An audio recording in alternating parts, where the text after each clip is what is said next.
2장 9절에서 10절부터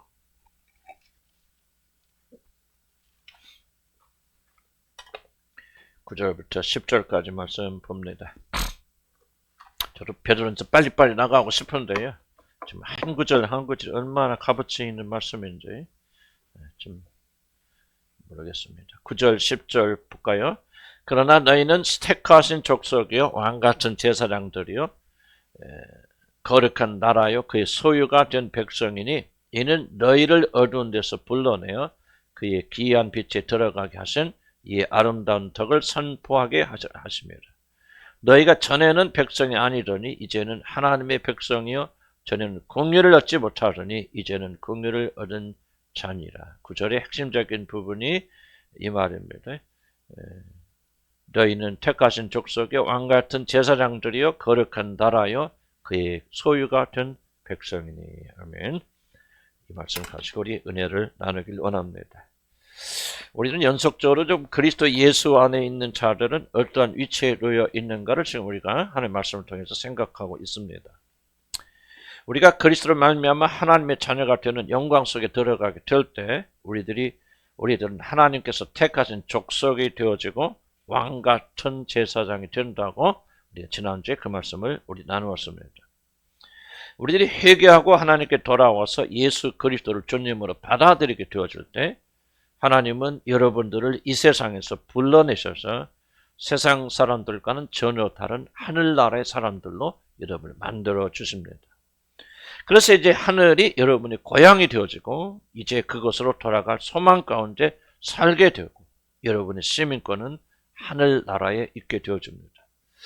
세상 사람들은 멸망당하고 하나님의 심판을 받아 영원한 저주 가운데 들어가지만은 하나님께서 특별하게 불러내신 여러분들은 이제 하늘의 시민권을 받게 되어서 멸망하는 이 세상에서 영원한 저 세상으로 여러분의 호적이 바뀌게 되어지고 여러분의 신분이 완전히 변하게 됩니다. 한마디로 하나님의 특별한 선택을 받은 특별한 자들이 된다고 성경이 우리에게 가르치고 있습니다. 그럴 뿐만 아니라 이제 우리들은 왕같은 권리를 가지고 하나님 앞에 담대하게 나갈 수 있는 왕같은 제사장이 된다고 제가 지난주에 말씀을 드렸습니다. 제사장과 같은 위치를 가지게 되어져서 원할 때마다 그분 앞에 나갈 수 있는 그런 권리, 그러나 주저주저 하는 게 아니라 왕같은 그런 권리를 가지고 나가게 되어진다. 그래서 하나님의 얼굴을 마주 대하고 그 하나님을 아바 아버지로 부를 수 있고 더욱더 놀라운 것은 하나님의 영이신 성령이 여러분에 거하시는 놀라운 축복을 여러분이 받게 된 것입니다. 물론 어떤 이들에게는 이런 특권이 무슨 의미가 있을까 하고 뜬구름을 잡는 것까지 그렇게 허무하게 들릴지 모릅니다. 그러나 거듭난 하나님의 자녀가 된 자들은 처음부터는 완전하지 않아도 시간이 지나면서 베드로가 말하고 있는 이 거듭난 하나님 백성들의 놀라운 특권과 위치가 얼마나 엄청나게 놀란 것을 영광스러운 것을 조금씩 여러분 깨달아 가게 될 것입니다. 만약 여러분이 그리스도 안에 있는 그리스도인의 위치에 대해서 한번은 실감이 나지 않고 한번은 감동이 일어나지 않는다면 그것은 뭐 그렇게 중요할 것이라 그렇게 생각하신다면 나는 여러분이 거듭난 하나님의 백성이라고 그렇게 말씀할 수가 없습니다. 그러나 어린아이가 자라듯이 서서히 조금씩 여러분 안에서 이런 마음이 자라고 있다면 여러분은 다 하나님의 자녀라고 저는 그렇게 말씀드릴 수가 있을 것입니다. 거듭난 백성들이 배워야 될 것은 거듭난 백성들이 그리스도 안에서 가지는 하나님의 백성의 위치가 얼마나 놀라운 것인가를 우리 매일 배워나가면서 우리가 더욱더 그 위치를 누리는 그런 자들이 되어야 됩니다. 이제 사도 베드로는 우리들이 그리스도 안에서 얻게 되는 세 번째 놀라운 특권에 대해서 오늘 말하고 있습니다. 그것은 우리들이 거룩한 나라가 되었다는 사실입니다. 그리스도 안에 있는 자들은 하나님의 거룩한 나라라고 그렇게 세 번째 축복을 말합니다. 근데 아무리 들여다보아도 저는 제가 들여다보니까 좀 이상해요. 뭐가 이상하냐? 혹시 이 성경 구절이 너희들이 하나님 나라의 백성이 되었다 그렇게 말하려다가 이 베드로 선생님이 잠깐 잘못 적었나? 아무리 보도 뭐라고 썼냐면 너희가 나라라 그렇게 썼단 말이죠. 그래서 좀 도대체 왜 베드로는 물론 성령의 감동하실 받았지만 우리가 하나님 나라의 백성이 되었다. 그래 좀 맞는 말인데 그렇게 말하지 않고 너희가 거룩한 나라요. 그렇게 말하는지 저는 궁금했습니다. 한번 여러분 생각해 보시기 바랍니다. 우리 외국에 여행을 가게 되면요. 그 나라 사람들과 좀 대화를 나눈다 봅니다. 좀 한국 사람들이 굉장히 인기가 있어서 이렇게 어디를 가면은 한국 누구 어디에서 왔느냐 그렇게 자주 묻는다 그럽니다. 그러면 여러분들 어떻게 대답합니까? 그래 나는 대한민국 사람입니다. 대한민국에서 왔고 대한민국의 의정부라고 하는 도시에서 왔습니다. 그렇게 말하지. 나는 대한민국이요. 그렇게 말하는 사람은 아무도 이런 보지 못할 없었을 것입니다. 물론 우리 교회는 한 사람이 딱 예의가 있습니다. 어떤 사람에게 물어보면 이 영국 형제는 내가 영국이요 이렇게 말할 수 있겠지만은 그러나 그렇지 않습니까? 이 영국 형제는 이름이 영국이니까 내가 영국이요 그렇게 말하지만 우리 대한민국 사람들에서 내가 한국이요 대한민국이요 그렇게 말하는 사람은 단 한 명도 없을 것입니다. 그런데 사도 베드로는 그리스도로 말미암아 하나님의 자녀가 된 자들 향해서 네가 천국이다. 네가 하나님의 나라라 그렇게 말하고 있는 것입니다. 왜 베드로는 그렇게 말할까요? 나는 성경은 단 한 구절도 쓸데없이 기록한 잘못 실수로 기록한 글은 없다라고 그렇게 생각합니다. 제가 젊었을 때는 외국에 나가는 것이 굉장히 어려웠습니다. 그때는요 여권도 없었고 외국에 가려면 특별히 당국의 허락을 받아서 그것도 한 번 쓰면 없어진 일회용 여권을 받고 그렇게 나가야 됐습니다. 또 비행기 값도 아주 비쌌고 그래서 일부의 사람들만 외국에 갔다 오는데 우리 주위에 누가 외국에 갔다 왔다 그러면은 정말 그 사람이 대단한 사람같이 보여서 우러러 보이고 그리고 식구 한 명이 외국에 간다 그러면 우리 누님이 선교사를 나가는데 그때 김포공항에서 가시는데 교회에서 버스 한 대를 다 대절해가지고 외국에 가신다고 그렇게 인사하고 온 그런 일들이 흔했던 그런 시절입니다. 그런데 가나안 나라의 백성들이 그때 우리가 밥이나 제대로 먹고 살았습니까? 그런 백성들이 나가서 외국에 나가니 한국 사람들이 실수가 좀 많았습니다. 외국인들이 눈살을 찌푸린 일들을 많이 우리가 행했거든요. 그래서 정부는 안 되겠다 싶어서 외국에 나가는 사람들 모여놓고 교육을 시작했습니다. 그래서 외국에 나가면 좀 이상한 짓 하지 마세요. 김치 싸가지고 비행기 안에서 터쳐서 난리 피지 마세요. 소리내서 밥 먹지 마시고 뭐 이것저것 잘하시고 교통신호 잘 지키시고 뭐 그렇게 밤늦도록 고속도 치지 마시고 하는 그런 교육을 받아 소양 교육이라는 것을 저희 때는 받았습니다. 근데 그때 교육하는 자가 이런 말을 합니다. 국민 여러분, 외국에 나가서 말과 행동을 조심하세요. 바로 여러분들이 대한민국입니다. 그런 말을 합니다. 그래서 저도 그분의 말대로 외국에 나갔을 때 내가 대한민국이다 하는 그런 마음으로 매우 조심했던 기억이 납니다. 여러분이 대한민국이란 말이 무슨 뜻입니까? 외국 사람들이 바로 여러분이 어떻게 행동하는 것을 보고 아, 대한민국이 이러한 저러한 나라구나. 그렇게 나라를 평가한다는 그런 뜻입니다. 우리가 행동하고 말하는 것이 바로 우리나라를 평가하는 기준이 된다. 그러니 조심하라 그런 뜻입니다. 대한민국의 모든 평판이 네가 외국에 나가서 어떻게 행동하느냐에 달려 있으니 내가 바로 대한민국이라는 그런 생각으로 모든 행동을 조심하시오 라고 하는 그런 뜻이 아니겠습니까?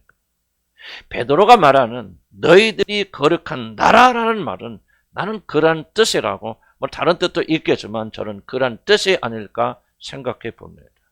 세상 사람들이 하나님의 나라가 도대체 어떤 나라인가 도대체 하나님이라 어떤 분이신가를 다른 것이 아니라 하나님 나라의 백성된 여러분의 삶을 보고 이 하나님의 나라가 이런 분이구나 하나님이 이러한 분이구나 하는 것을 추측하게 되고 결정한다는 그런 사실입니다.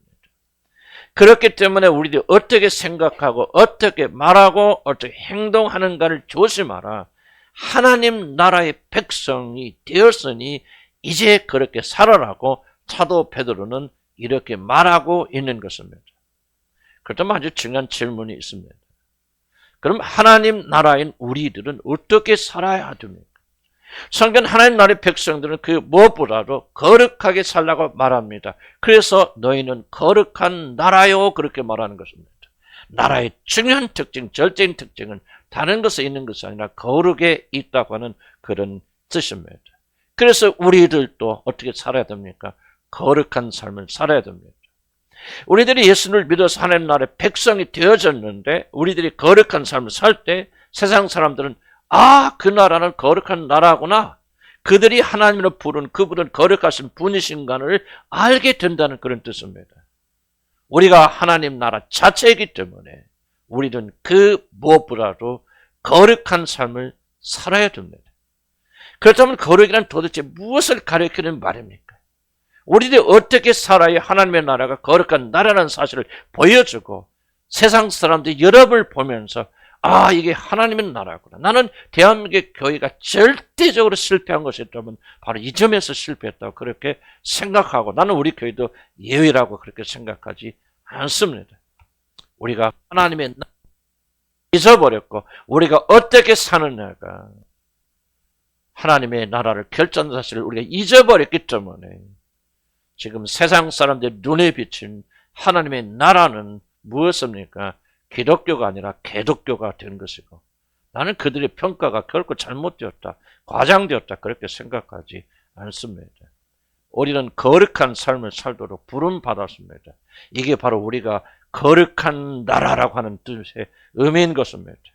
그렇다면 도대체 거룩이 도대체 무엇입니까? 어떻게 사는 것이 거룩하게 산다는 말입니까? 하는 것을 우리가 알지 못하면 우리는 결코 거룩한 삶을 살 수가 없을 것입니다.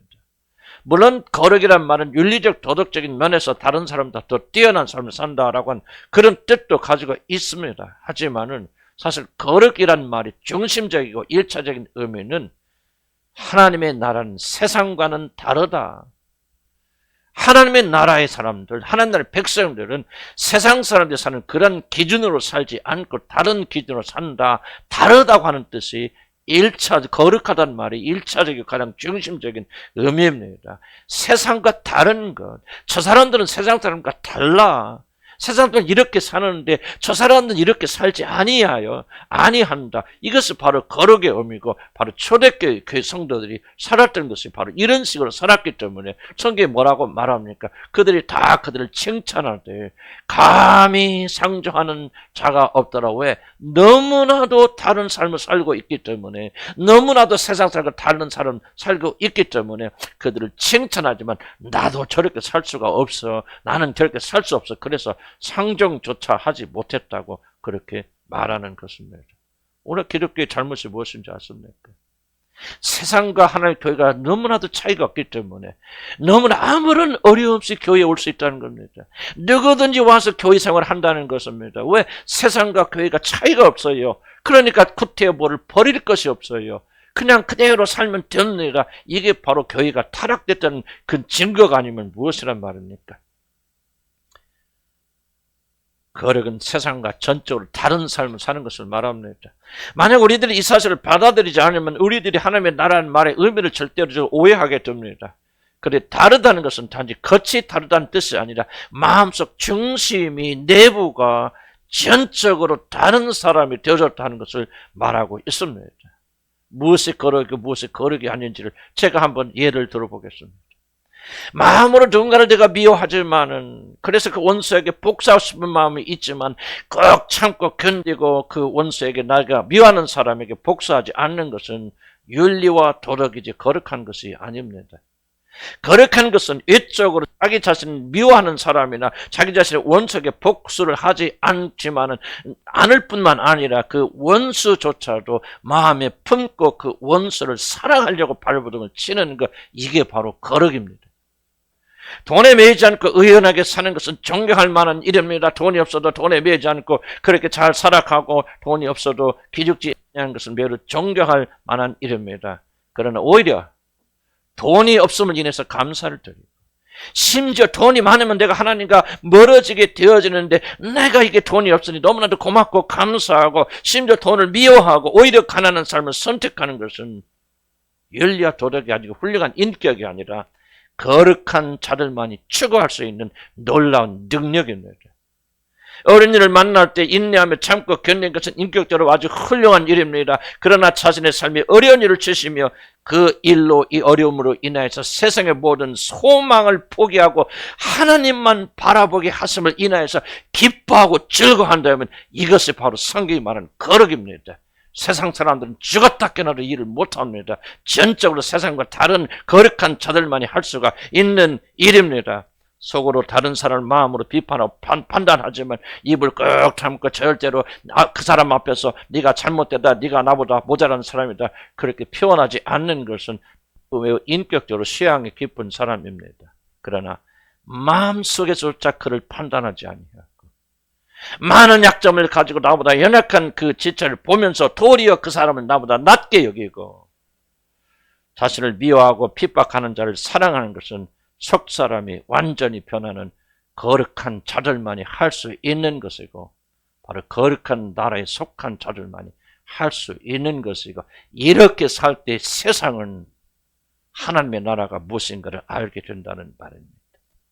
자식의 성공을 위하여 모든 걸 희생하여 자식을 인류 대학에 보내고 의사나 판사를 만드는 부모는 나는 훌륭한 부모라고 그렇게 생각합니다. 그러나 자식의 성공에 연연하지 않고 그 자녀가 세상에서 별 볼 일 없어도 대학 하나 제대로 들어가지 못하여도 성공하지 못하여도 하나님을 사랑하는 마음이 그 자식 안에 있다면 그것으로 인해서 도리어 기뻐하고 감사하고 즐거워하는 것이 거룩입니다. 예쁘고 섹시한 여자가 길을 건널 때 마음으로 별의별 상상을 다 하지만 내가 실제로 그런 행동을 하지 아니하였다. 아무런 그런 흠 잡힐 만한 일을 하지 않았다고 자랑하는 사람들은 매우 절제가 강한 훈련된 사람입니다. 그러나 마음에서조차 그런 생각을 품지 아니하고 잠깐이라도 그런 생각이 스쳐 지나감을 인하여서 애통하며 회개하는 자들은 거룩한 사람들입니다. 사랑하는 성도 여러분, 거룩한 자들은 겉모양이 아니라 질적으로 세상과 다른 사람들입니다. 특별히 마음의 중심이 다릅니다. 보이지 않는 부분이 다릅니다. 우리들이 이러한 자들이 될 때 세상 사람들은 전혀 자기들과 다른 모습을 바라보면서 어떻게 저런 일이 가능하지? 어떻게 저렇게 살 수 있어? 그것을 바라보면서 하나님을 찬양하도록 하나님께 모든 영광을 돌리도록 하나님은 당신을 그 나라로 삼아 주셨다는 것이 베드로가 지금 말하고 있는 내용입니다. 그런데 중요한 질문이 하나 있습니다. 도대체 어떤 일이 여러분에게 일어났길래 거룩한 자들은 그의 마음속까지 세상과 다른 자들이 되어졌습니까? 무엇 때문에 겉만이 아니라 마음의 중심이 달라져서 더러운 것은 이름조차 부르지 아니하고 발버둥을 치며 주님의 뜻대로 살기 위해서 겉이 아니라 속까지도 비판, 판단, 정죄하지 아니하고 그리고 속까지도 그렇게 살려고 그렇게 발버둥 친다는 말입니까? 그 이유는 그 사람이 거듭나서 전혀 다른 족속, 다른 종자가 되었기 때문이 아닙니까? 그래서 바로 앞에서 말하는 너는 내가 택한 족속이란 말 뜻이 아닙니까? 베드로는 우리가 그 나라라고 말합니다. 우리들은 단순히 구원받아 천국에 들어가는 운수 대통한 그런 자들이 아니라 하나님 나라에 대한 모든 명예와 이름이 여러분의 두 어깨에 달려있으며 그러기 위해서 속까지 통째로 바꿔준 거듭난 하나님의 나라 같은 자들이라고 오늘 베드로는 그렇게 말하고 있는 것입니다. 제가 홀로 여행할 때가 있습니다. 선교지 갈 때가 있습니다. 그런데 왜 내가 더 조심하는지 아십니까? 저는 호텔 방에 홀로 있을 때 절대로 텔레비를 켜지 않습니다. 물론 우리 집사람하고 같이 가면 뉴스를 보기 위해서 우리가 켜는 경우도 어쩌다 한 번 있지만 저는 홀로 갈 때는 결코 텔레비를 켜지 않습니다. 저는 절대로 혼자 밤거리에 나가지 않습니다. 그 이유는 내가 주님을 향한 교회이기 때문에 그렇습니다. 나의 행동 하나에 우리 교회의 명예가 달려있기 때문에 나는 사람들이 볼 때는 내가 아무렇게 살지 몰라도 보이지 않을 때는 철저히 제 단속을 하고 밤에 절대로 유행에 나가지 않습니다. 나는 매우 부족한 사람이지만 함부로 살 수 없습니다. 왜? 내가 주님을 향한 교회이기 때문에 그렇습니다. 우리 교회 이름이 나의 행동 하나하나에 달려있기 때문에 그렇습니다. 여러분이 하나님의 나라라고 진리의 말씀은 그렇게 말합니다. 사랑하는 성도 여러분, 여러분은 여러분 자신이 하나님의 나라 됨의 그 놀란 명예를 아십니까? 단순히 그 나라의 백성이 아니라 여러분의 두 어깨에 그 나라의 모든 명예가 달려있는 놀라운 자라는 사실을 여러분 믿으십니까? 사랑하는 성도 여러분, 왜 우리들이 어렵고 힘들 때라도 낭망하고 절망하고 넘어지면 안 됩니까? 왜 우리는 세상의 유혹에 굴복하여서는 안 됩니까? 왜 우리는 남편의 핍박과 공격을 받으면서도 참고 견디고 오히려 그들을 사랑하기 위해서 발버둥을 쳐야 됩니까? 그 이유는 여러분이 하나님의 나라이기 때문에 그렇습니다. 하나님의 나라가 어떤 나라인지 세상에 알리고, 그리고 하나님의 나라의 시민들이 어떻게 사는가를 알리는 모든 명예가 바로 여러분의 어깨에 매달려 있기 때문에 그렇습니다. 사랑하는 성도 여러분, 여러분이 하나님의 나라입니다. 여러분은 세상과 전혀 다른 거룩한 나라입니다. 그렇기 때문에 우리들은 우리의 모든 행동과 생각과 말에 조심해야 됩니다. 잊지 마시기 바랍니다. 너는 거룩한 나라요. 이제 사도 베드로는 마지막으로 우리들을 그의 소유된 백성이라 그렇게 말합니다. 굉장히 긴 주제입니다. 그래서 저는 조금 간략하게 1, 2부분만을 나누기를 원합니다. 우리는 하나님의 것이다, 하나님의 노예이다, 그런 뜻입니다. 그런데 이 말을 솔직히 말해서 받아들이기 그렇게 편한 말은 아닙니다. 왜냐하면 현대인들의 중요한 특징 중에 하나는 매우 속박당하는 것을 싫어하기 때문에 그렇습니다. 내 멋대로 내 마음대로 하고 싶은 것이 현대인들의 특징입니다. 옛날 어머니들이 자기 남편을 다른 사람이 소개할 때 우리 주인 양반이라 그렇게 불렀습니다. 그 의미는 이분은 나를 소유한 분입니다. 나는 이 남편의 것입니다. 그런 뜻입니다. 그런데 옛날 분들은 이러한 표현을 아무런 거부 반응이 없이 사용하였습니다. 근데 요즘은 그런 말을 쓰는 사람은 제가 한 번도 들어본 적이 없는 것입니다. 없었습니다. 누가 요즘 그런 표현을 합니까? 제가 얼마 전에 우리 작은 어머님을 방문했거든요. 80세 훌쩍 넘었을 때, 정확히 기억 못하는데 한 80한 4, 5세쯤 되지 않았을까? 우리 작은 어머님이 얼마 전에 만났더니 남편이랑 자기 둘이 대화를 하는데, 우리 앞에서 대화하는데, 이 남편이라고 하는 말은 꼭 남의 편만 드는 사람이다, 그런 뜻이라고 자기는 절대로 남편이라는 말을 안 쓰는데, 그러면서 89세가 된 남편을 향해서 우리 남친 그렇게 부르시더라고요. 참 세상이 많이 변했다, 그렇게 생각이 듭니다. 이와 같이 현대인들은요, 누구의 소유가 된다는 것을 매우 싫어합니다. 그래서 우리들은 하나님의 소유된 백성이라고 말할 때 마음에서 보이지 않는 반항이 일어납니다. 소유, 노예, 종, 벌써 우리는 거부 반응이 일어납니다.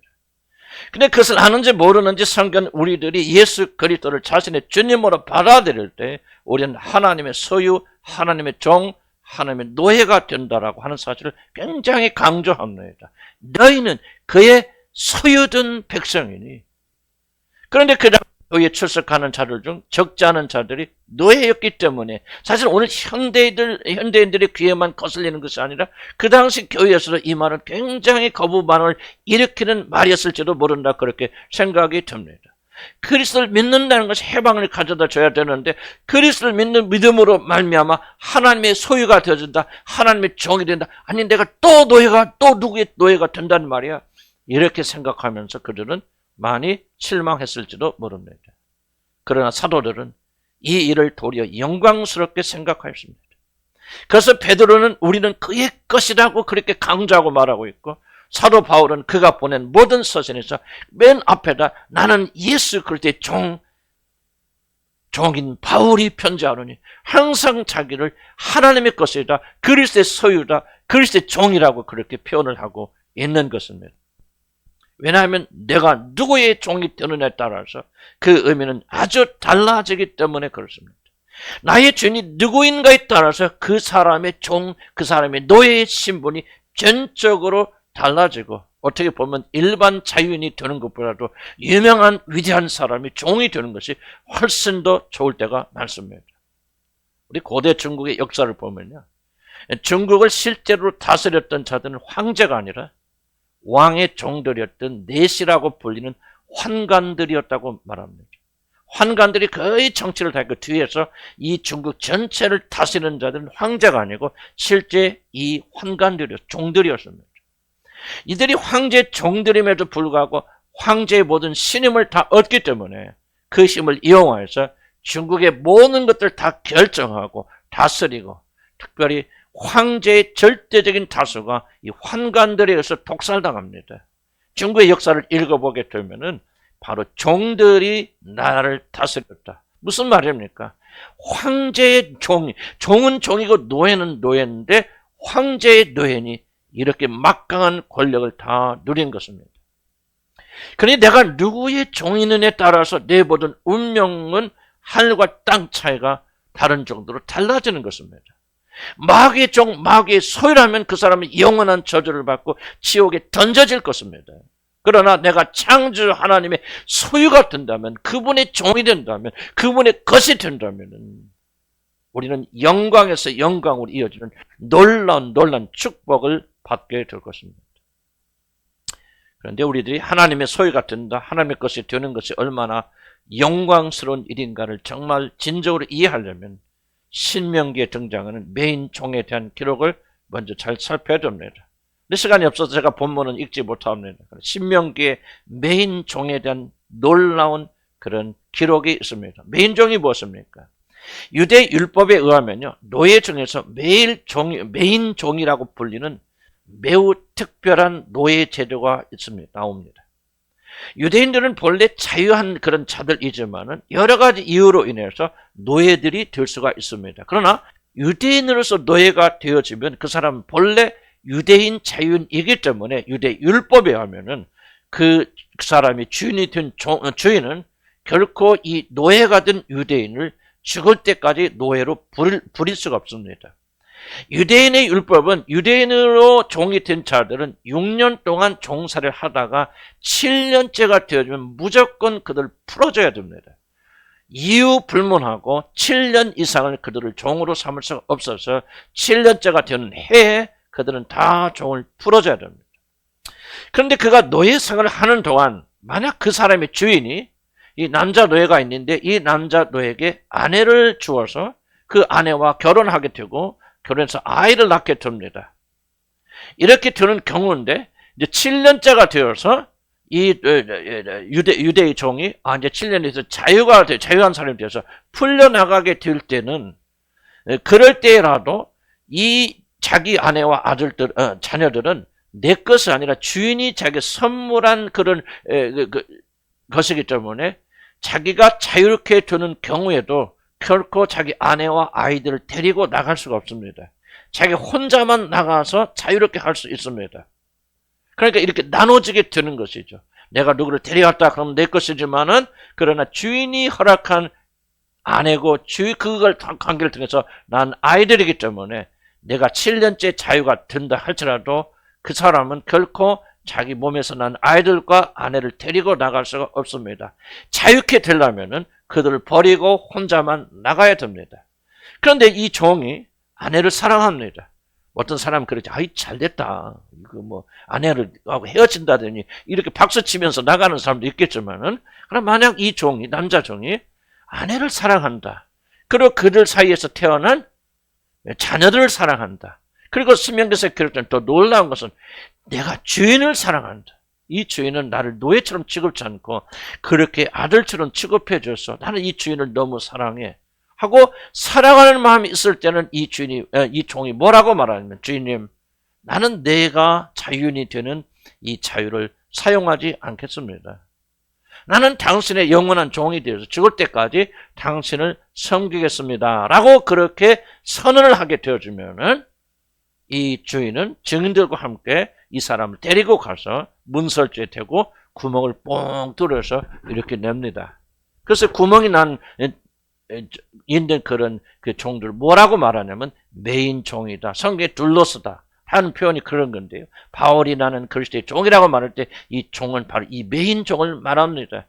그래서 그 사람은 자발적으로 사랑하기 때문에, 사랑 때문에 자유할 수 있음에도 불구하고 죽을 때까지 한 사람의 노예가 되도록 그렇게 스스로 결정하는 것을 가리켜서 메인 종이다. 여기서 좀 베드로가 너희는 그리스도의 것이다 라고 말했을 때, 소유가 된 백성이라고 말했을 때 나는 그가 유대적인 배경을 다 이해하고 있기 때문에 베드로는 그의 마음속에서 이 메인 종을 연상하면서 난 이 성경을 기록했다, 저는 그렇게 생각합니다.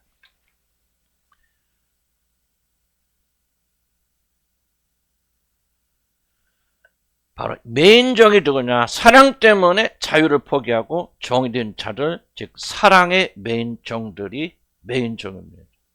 저는 이 말씀을 준비하면서 이런 생각해 보았습니다. 우리 주 예수 그리스도 한번 생각해 보시기 바랍니다. 창조주 하나님의 모든 영광을 누리시던 그분이 도대체 무엇이 부족하여서 그 모든 영광을 버리시고 이 땅에 오셔서 여러분의 종처럼 사셨습니까?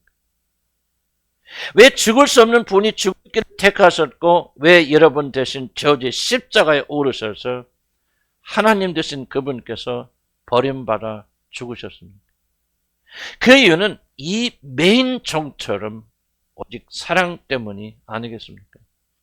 우리를 사랑하시기 때문에 모든 자유와 영광을 포기하시고 스스로 메인 종 노예가 되셔서 우리들을 그렇게 종처럼 섬기신 것이 아니겠습니까?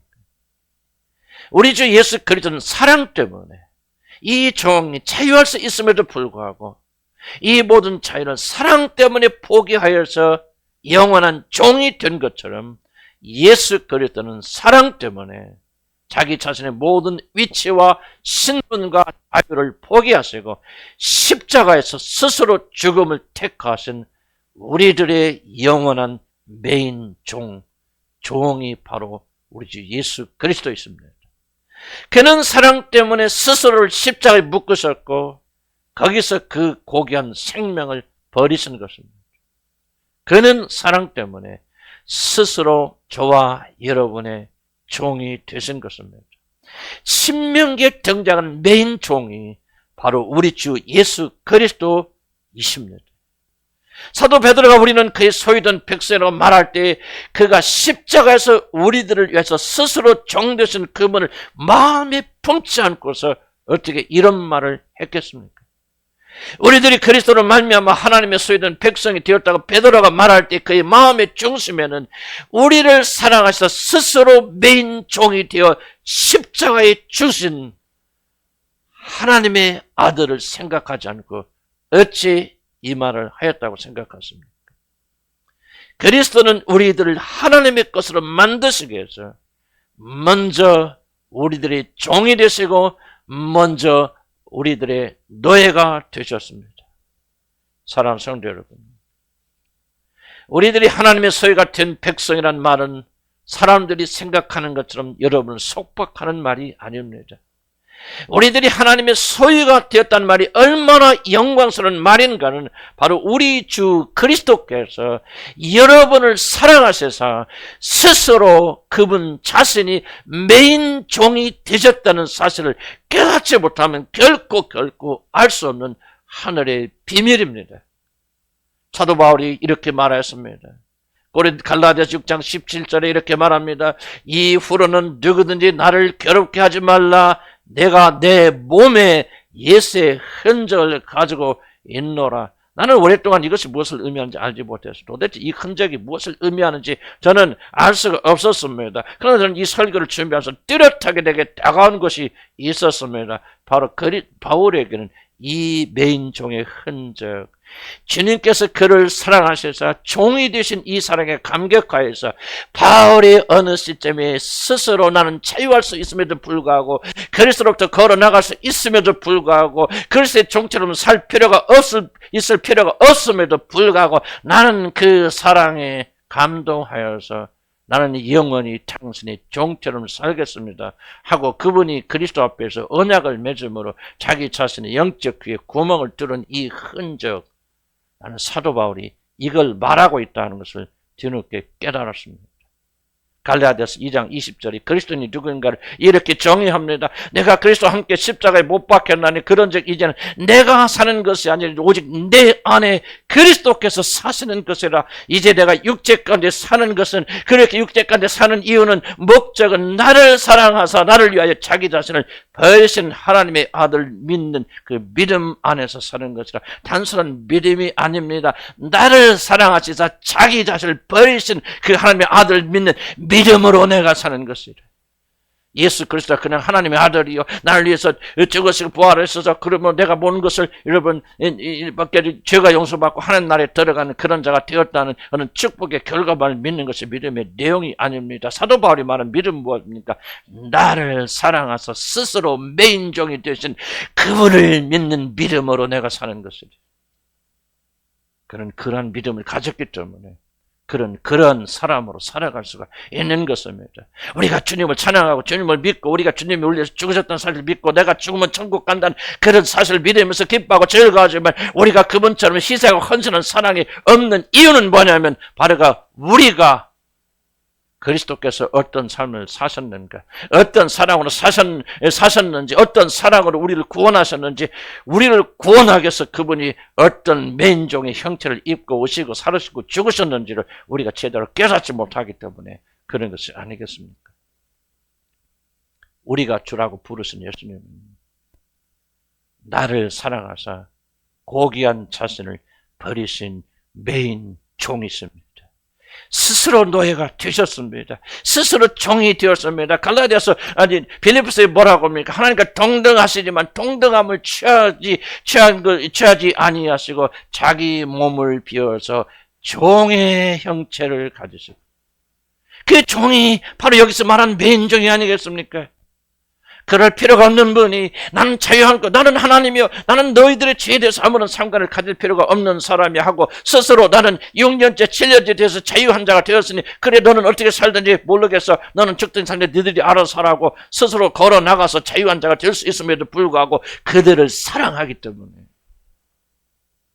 사랑 때문에 나는 내가 가지는 모든 자를 다 포기, 나는 영원히 죽을 때까지 당신의 종이 되겠습니다.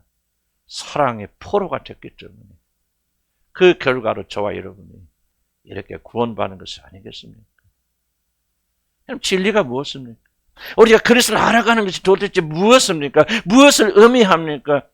바로 이런 사랑을 전차, 처음에는 그냥 예수 믿으면 구원받다, 어떤 지식을 가지고 내가 하나님 나라 백성이 되어졌다, 죽어도 천국에 간다는 그 기쁨과 즐거움으로 살았던 그런 어린아이 같은 믿음을 가졌던 자들이 이제 점차적으로 전진적으로 그리스도의 사랑이 무엇인가, 그분이 어떤 사랑으로 나를 구원하시는 것을 점차적으로 깨닫게 되어져서 그와 같아지는 것이 믿음이 성장하는 것이 아니겠습니까? 이런 믿음일 때 우리는 어떤 자들이 되어줍니까? 아내의 종이 되고, 남편의 종이 되고, 원수의 종이 되어서 그 사람들을 주님이 나를 사랑하고 섬겼던 것처럼 나도 그들을 사랑하고 섬기는 그런 은혜 가운데 우리가 들어가는 것이 아니겠습니까? 나는 우리 모든 자들이 주님을 알 때 그런 식으로 알게 되기를 난 주님을 간절히 축복합니다. 우리 교회가 구원에 대한 지식이 부족해서, 예수 믿고 천당 가는 그런 믿음이 부족해서 매일매일 예수 십자가 하는 것이 아닙니다. 예수 그리스도의 복음의 능력은 우리 삶에 들어와서 온전히 우리 삶을 송두리째 앞에서 말한 거룩한 나라가 되어지는 능력과 영향력을 발휘하지 못한다면 그것을 어찌 살아있는 복음이라고 말할 수가 있겠습니까? 우리 교회는 정보를 가르치는 교회가 아닙니다.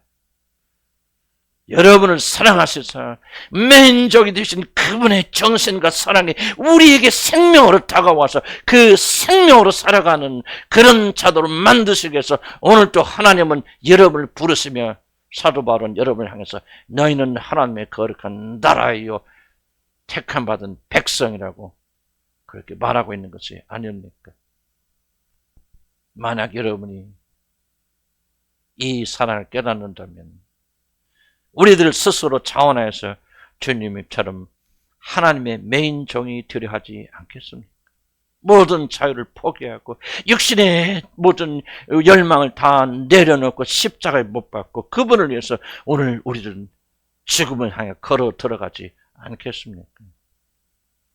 하나님의 것이 되는 것도 놀라운 축복이지만 이러한 사랑으로 묶여서 하나님의 소유된 백성이 된다는 것은 생각만 하여도 여러분 영광스러운 일이 아니겠습니까?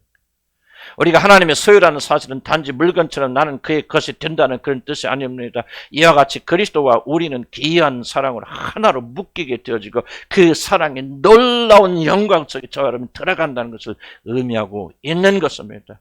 처음에는 우리가 연약할 때 우리가 그렇게 되지 못한다 할지라도 여러분이 믿음이 성장하면서 바로 그리스도와 이 놀라운 사랑의 연합, 그분이 나를 어떤 사랑으로 사랑하시는가를 깨닫고 알게 되기 때문에 그렇게 살게 되는 열망으로 가득 차게 되는 것이 아니겠습니까? 사무엘하 1장 26절에 다윗은 자기 형 요나단의 죽음을 애도하면서 이렇게 말합니다. 내 형 요나단이여, 내가 그대를 애통하면 그대는 내게 심히 아름다움이라. 그대가 나를 사랑함이 기이하여 여인의 사랑보다 더하였도다. 다윗은 요나단의 사랑을 여인의 사랑보다 더 심한 기이한 사랑이라 표현했는데 어찌 그가 요나단의 사랑을 이렇게 표현했다고 표현하였겠습니까?